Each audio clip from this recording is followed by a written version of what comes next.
随着网络发达、人手一机的时代，吸引许多人投入行列，而这行究竟能赚多少？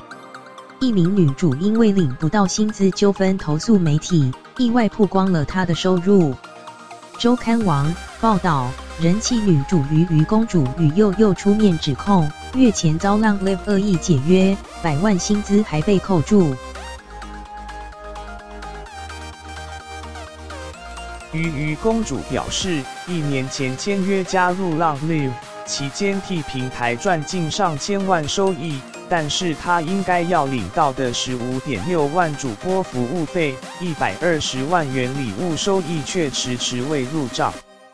鱼鱼公主表示，多次向浪 Live 反映，却总是得到部分粉丝刷卡购买有问题，必须冻结11、12月款项。鱼鱼公主说，对方甚至怀疑她与信用卡盗刷集团合作，一起榨取奖金，让她超委屈。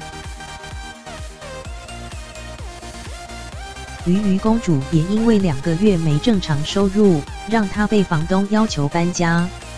对此，浪 Live 回应，主因是在礼物收益部分，有粉丝先储值再办理退款，致该主播礼物收入异常大增，也就是以恶意刷退等致账户异常。浪 Live 已报案，依司法单位要求暂缓发放问题账户所购买的虚拟礼物，以保存证据。